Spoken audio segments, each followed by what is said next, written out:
Okay, thank you, Rory and Gus, and just recently John as well. Then for very interesting talks about something that I'll continue try to explain what Sweden stumbled upon. So this image should represent what I'm talking about today, the landscape of Western Jämtland. And as you can see, this is a forgotten landscape shaped by oceans in a way. And I'll start with some indicators that will show that this has been known, the oceanic influence, but we haven't known the details until just recently. We have had what differs from previous speakers is this is a truly boreal landscape compared to, for example, Western Norway and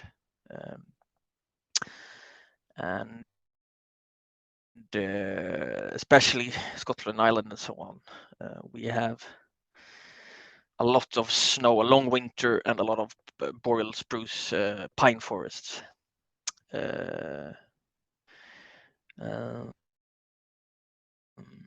And no spruce forest, sorry. And it's the long late snow, 8 maybe 9 months of snow. That's one of the big ingredients differences.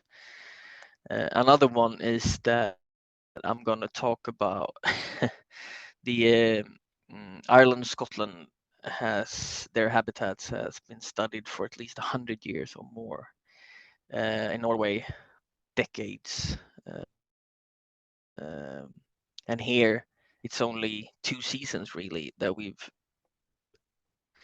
studied these species and what seems the habitats. And we also only done very small bits here and there, and it's huge areas to continue exploring. But 8 months, the positive ways, there's a lot of thinking which resulted in this webinar. So I'm happy for that. And the snow just melted, and I'll come back to that, how this landscape's really, what it really is. So what you see here is we got the alpine areas, the true alpine areas. Then we have the spruce forest, the timberline, the forest line here is spruce, old growth spruce forest, ancient spruce woodlands. And then we have the blanket bogs, the slopey areas here, and huge wetlands, bogs, mires, in different ways. And this is a very typical picture of how the landscape looked like here. And note the amount of trees compared to British Islands and so on. So where are we? Start with the map to the right. This is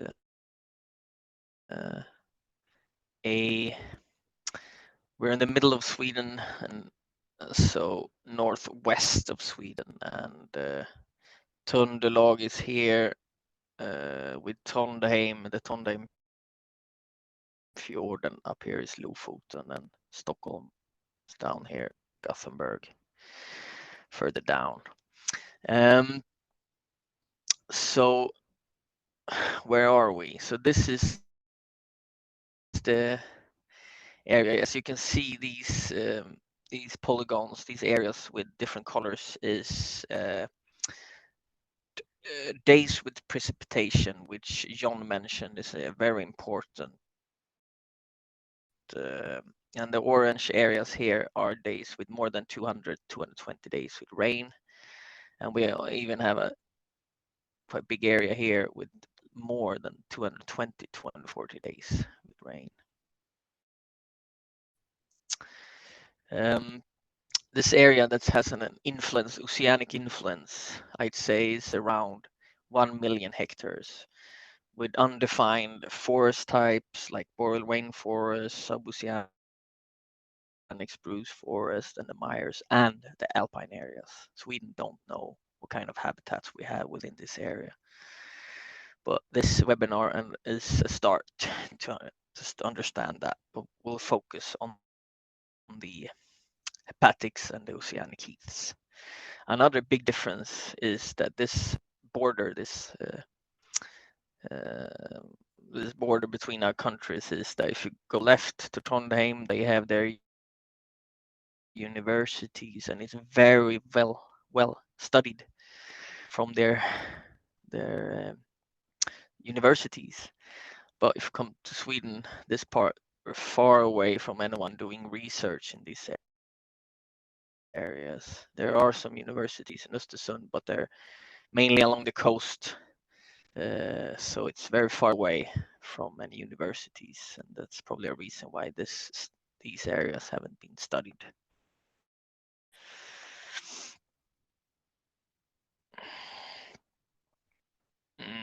We're quite far north, and it's mild summers.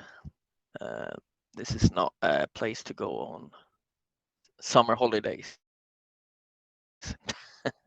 Maybe that's the reason we missed so much about this area. Um, so this is how it looks like. This is from a place where we stumbled upon this habitat a few years back. And it's have different shapes depending on the snow. This is the 28th of May 2 years ago. It's no snow around.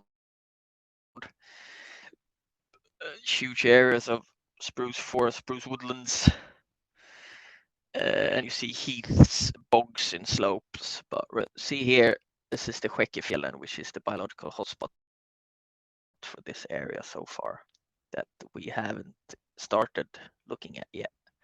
But note here, because this is the next picture coming.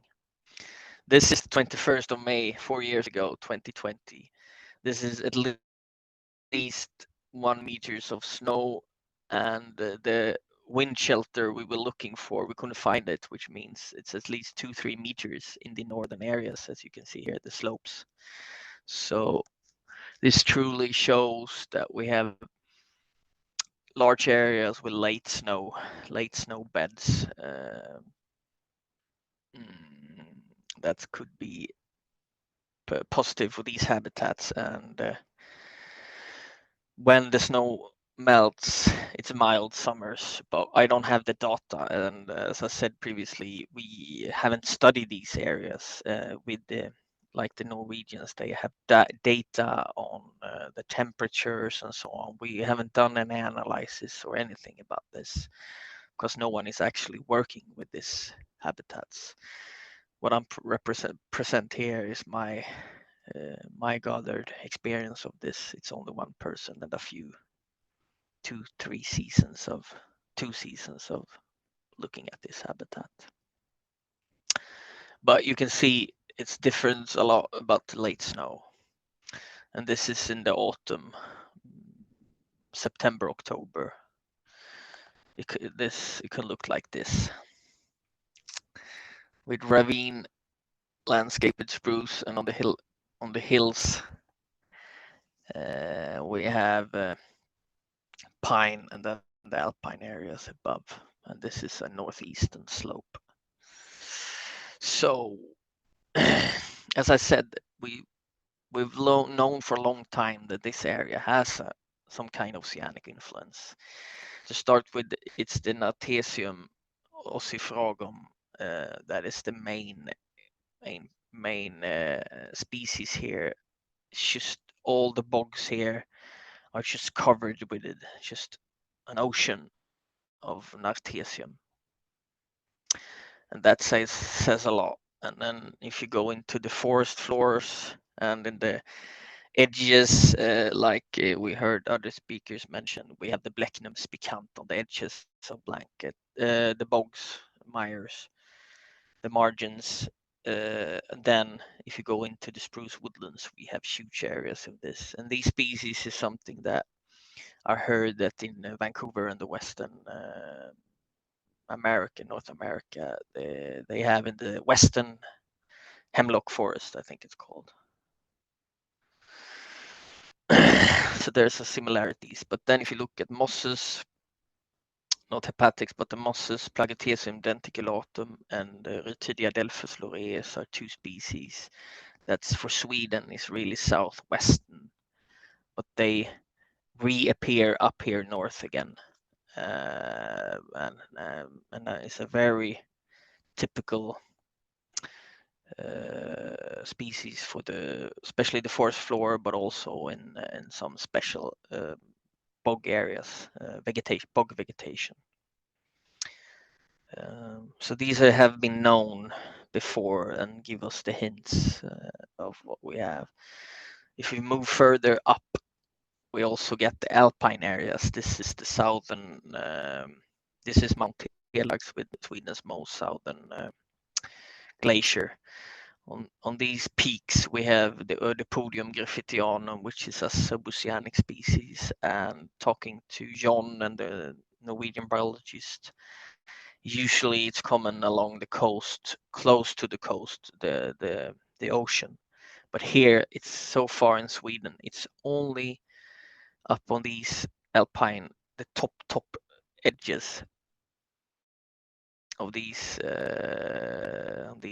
Fjälls mountains. This is where it starts. So down here we don't find it. You need to get up on the very peak. Another lichen that's associated with suboceanic is the Cornicularia normurica, which is very abundant up on in mountains and fjälls around this area. The main distribution in Sweden is very much here. Another lichen that's suboceanic, is the Pilophorus strömaticus, a lichen thought extinct in Sweden. It was the main distribution was in southwest around Gothenburg, Halland, Västergötland, and Bohuslän, but thought extinct. And then 10-15 years ago, we rediscovered it in Western Jämtland, this landscape now. That's the main focus for these oceanic heath we've been talking about today. So the alpine, the forests, and the bogs has a much stronger influence of oceanity that we've known in Sweden before. And now let's get into today's really the business of today, the liverworts. So, and now remember John's value pyramid that he said that Sweden is fond of. So this is the place where we stumbled upon the oceanic liverwort communities. And these are the species. So if you remember his trying a value pyramid, these species are at the bottom, and even these, but then Anastophyllum was one of the main species at the top to identify these habitats, and we just last year discovered it in a new area for this habitat by Christopher Hylander and Niklas Lunell. They did a wonderful job, and especially just a beautiful finding. Thank you. Good work. But this is the combination of Basania tricrinata, Anastreptorcadensis, Milia taylori, and some Barbelophotia mixture is not known before. Some of these species are common, but they change ecology and go out into the bogs. So we know them as indicator species for forests, woodlands in the southwest, ravine forest, and so on. But never really on bogs, and especially not slopy, hilly bogs, so-called blanket bogs. For example, Odontoschisma denudatum 2 years ago wasn't known for Jämtland, where this area is, and here now it's just abundant everywhere. So let's start with, for example, Lepidoptera personi, which is one of the species that really got me into figuring out that, okay, we don't know what we have in that. It's a very undiscovered area. So it was known from one small site in Storlien on one wall, rocky wall, surface, crevice, and me and Thomas Hallengbeck was out and doing I was just looking at a forest ravine and just stumbled upon a new finding of this. And then when I learned the specific habitat, I just found it everywhere every time I went out. So now I don't care anymore to register it. But it's it's common in old growth spruce forest within this area and in the bogs as well, but especially in the forest and on the edges to the bog, the margin between. But that's it. But this gap, remember this gap, and what because of the habitats of these hepatic heaths, oceanic heaths that John was talking about, and Sweden. This is a common gap that you'll see on other species later on, but maybe this gap is just the knowledge gap rather than the true distribution gap. That if you remember the analysis of potential habitat, Norway has some work to do up here, which is just beautiful. But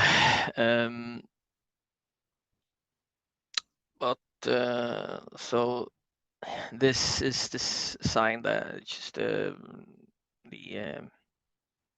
we've missed a lot not looking at the bogs.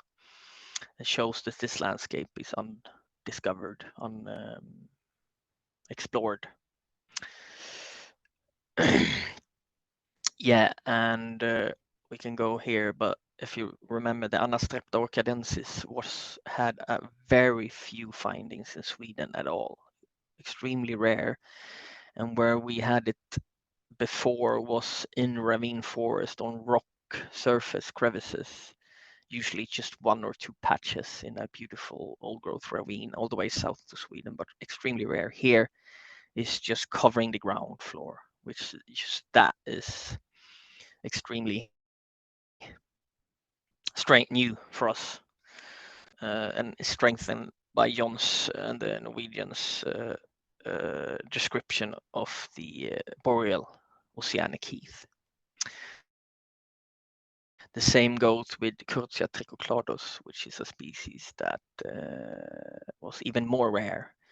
It's been found in Dalarna, in especially forest, but also in on maybe on this habitat. I've heard Henrik Weibel,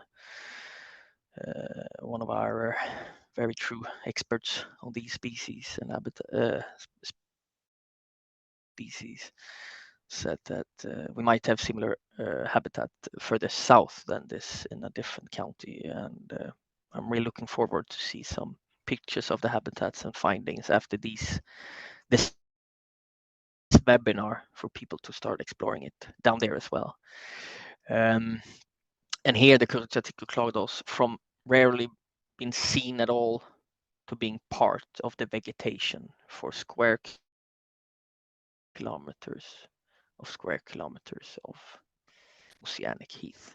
It's just truly, yeah, amazing, really. If we broaden the definition like the Norwegian does from hepatic mat to oceanic, the heath, we have new commons. This does the same for us in Sweden. The Dicranodontium denudatum is woodland, ancient woodland indicator species, but here it goes out and start growing on the open heaths. Many new other common species, but still new for, especially new for Jämtland, and this area is Svagnemolle.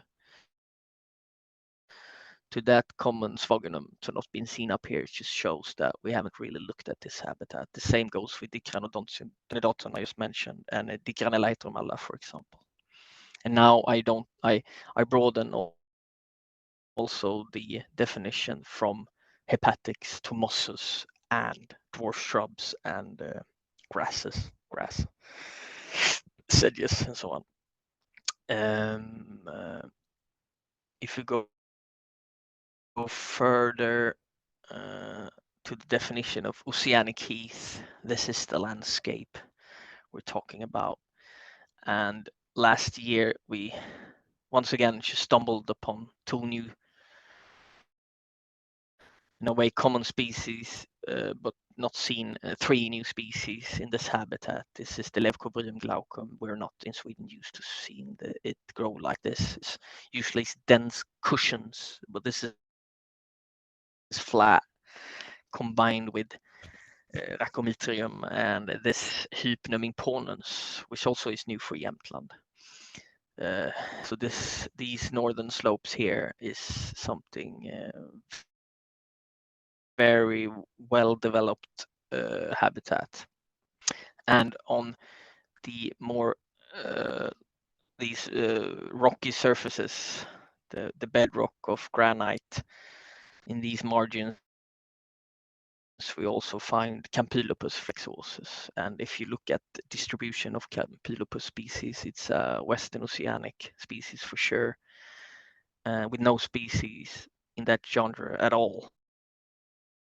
But now we have the Campylopus flexuosus up here, which is not thought of at all. If we continue for Sweden to broaden the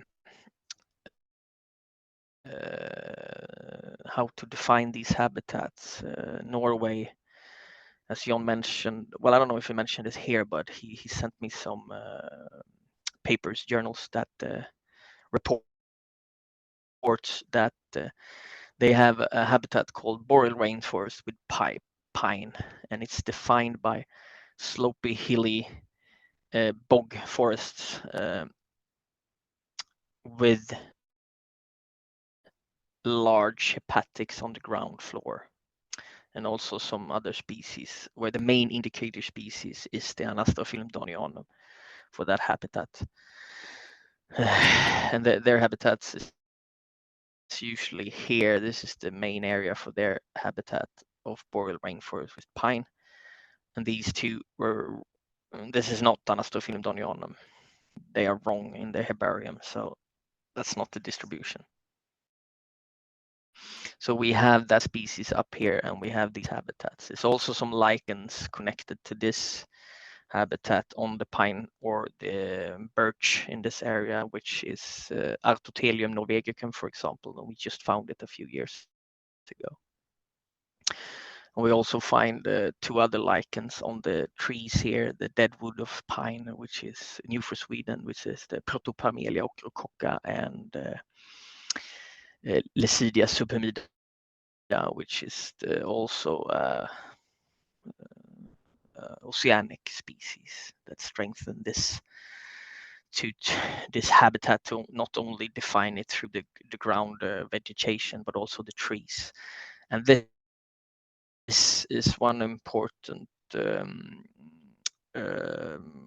experience that we could share with Norway. No, sorry, that Scandinavia can share with Ireland and Scotland when they are trying to reforest, get back their boreal forest, their rainforest. That these are maybe the goal, how they should look like and did look like many thousands years ago. So this is where we can learn from each other, that these habitats, that we have the trees which you lack. And we did mention it a bit. Gus mentioned it, that some species is in the remnant, small remnant woodlands, which well, if it's 10 trees like I saw in a ravine on a picture, we don't call that a woodland, but okay, we can do that for you guys.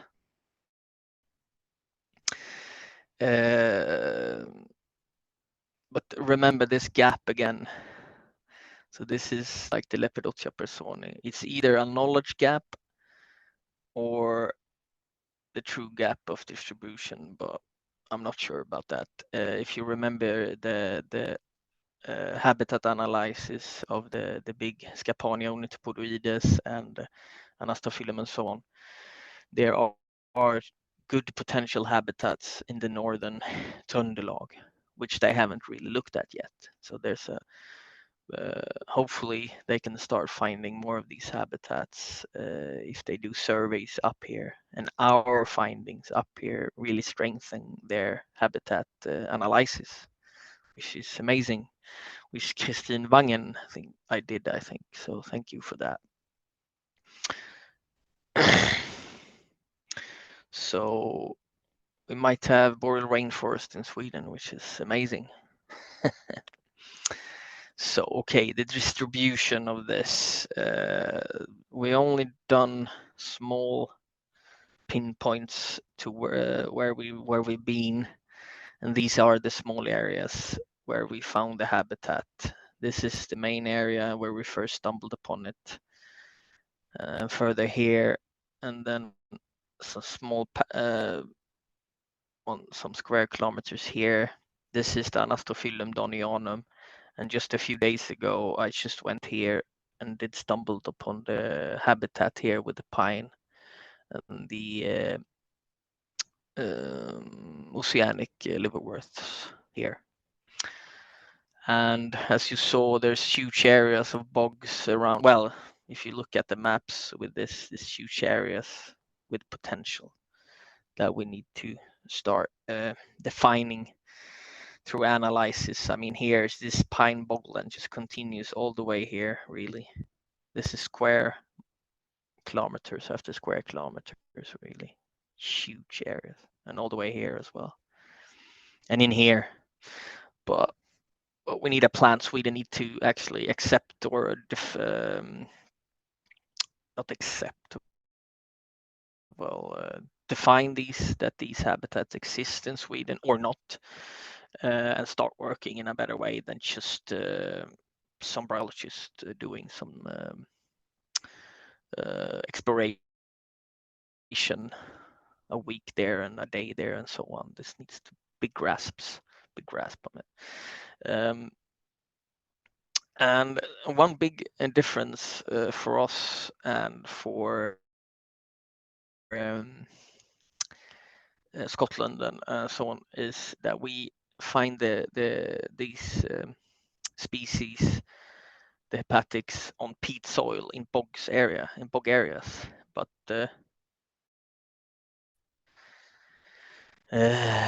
since just from now listening to John is that where you actually find the species in the bog landscape, in the big huge areas of blanket bogs,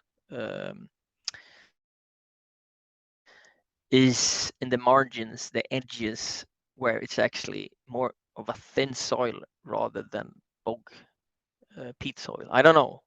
I haven't.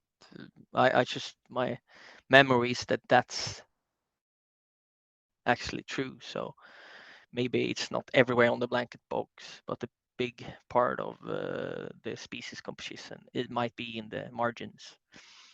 But so this is just something I realized now listening to John. So thank you for that. It's hard to find natural treeless areas with not peat soil in this area. So to find the habitats that Gus and Rory has been talking about is hard, because then you get up to the alpine and that's maybe too harsh. But we don't know. Huge areas unexplored here. And of course, it's only two season of exploring. And remember once again that we have indications that down a few, well, quite further south in Fulefjellet, Weibel, we might have these habitat down there. I think the Nartutesium is missing down there, but the habitat could still exist. So I'm really excited to hear more about that from him or some other persons down there. I'm just going to go down into the woodlands for short before we end. And this is because we've also discovered new forest types in Sweden. which we call suboceanic spruce woodlands, which we share with Trøndelag, with some very interesting species that we only have here and all over the world. They're endemic here so far. We even have remnants of boreal rainforest, but that's not acknowledged in Sweden. We need to study further, but not yet. It's not been done yet. But down in the forests, these ravines, we, for example, just recently found new for Sweden, Svagnum biginosum, Lepidopsia personia, as I mentioned earlier. It's usually more in this habitat than out on the peat bogs, soil. And again, Curtia trichoclados. If you talk about the lichens again, we did another species that thought extinct was rediscovered in this area, in these spruce woodlands, is Peltigia britannica. And I think it's connected to the temperate rainforest of Scotland, if I remember correctly, and the same in Norway. So we're rediscovering extinct species in a new area of Sweden. So there's a lot to do. You're all welcome. To stop my to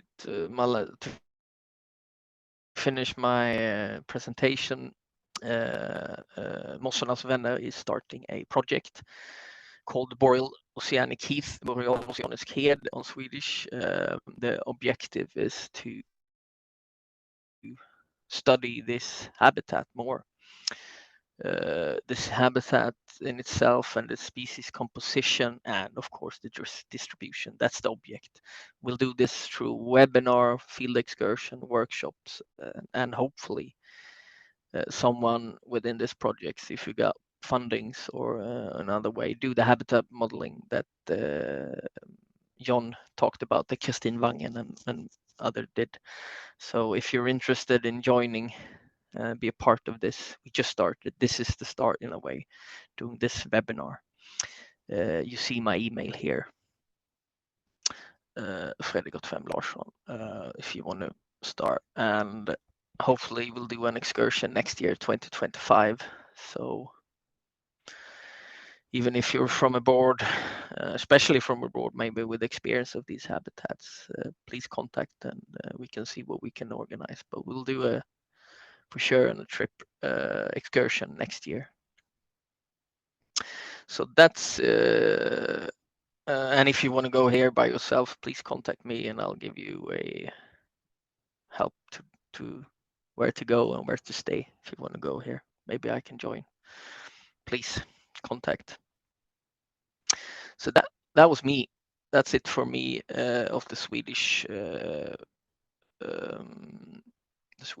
oceanic heaths, the hepatic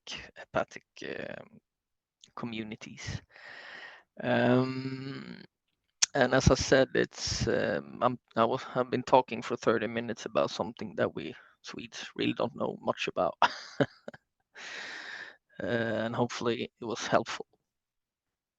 So now it's just the summary. Really, we will answer questions in the queues, and we've done that. But what's so these are some take-home messages that I want to share with you all. That for starters, in Scandinavia, both in Norway and especially Sweden, then we have huge areas of unexplored suitable habitats. So we need to really get a grip on this. We need to start studying this, and Sweden needs to acknowledge it better, and so we can study it in a better way. We have late snowbeds, which is the key ingredients maybe for this habitat. So the very cold winters is just they don't exist here really for the habitat. They're just covered. The name, the definition, the oceanic heath, they can include hyperoceanic areas, oceanic, and maybe suboceanic. We need to broaden and look for this broader definition. So especially for what Sweden now shows is that we might have margins suboceanic, oceanic heaths. So with some the lower, if you look again at the triangle of value pyramid, we need to define maybe a broader picture than only the hyperoceanic heaths, the oceanic community, the hepatic communities. And one of the gradient is the late snow beds, maybe. So maybe other places in the world, Newfoundland or not Newfoundland, the East Coast, or further in Vancouver and so on, or other places that hasn't really thought about this. And we also need to broaden the definitions where trees are involved. Norway's definitions, for example, the boreal rainforest with pine. It's very interesting to learn about. In Scotland, there's only remnants. Are they really the Caledonian pine forests? Are they the Scandinavian forest really the Caledonian pine forest? Do we have them here? I'm not sure that it's been investigated truly. That I'd say we do have them, and we need to study that. And that's the EU habitat of called Caledonian pine, Natura 2000 EU habitat, Caledonian pine forest. Is this are the boreal rainforests of Norway that habitat, and maybe do we have that in Sweden? That needs to be investigated. And of course, we need to strengthen the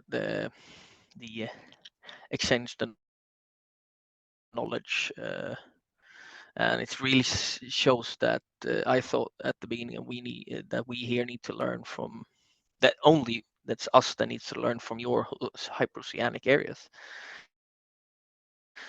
And of course, we need to do that.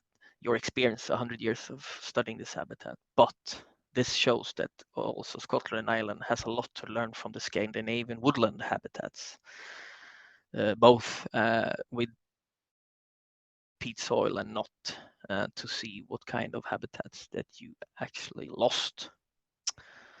Another thing is that's very interesting that Gus mentioned is the high pressure of grazing and browsing. For example, Gus mentioned it's too much grazing and browsing that the heaths, the wood species, and even shrubs are disappearing, no regrowth. But John mentioned that the grazing is important to actually sustain this habitat for not growing completely as a forest. So this needs to really be studied more. I think that's it. If no one else has anything to say, I'll stop there, and I want to thank the Mossarnas Vänner and the Swedish Botanical Society for spreading this, and of course Musikklubben and the BBS, the British Biological Society, for putting this together. And hopefully I'll see you here, or I'll come and visit some of you. And thank you, Anna, for fixing this with recording and so on, and answers, and Rory and Gus and John, thank you.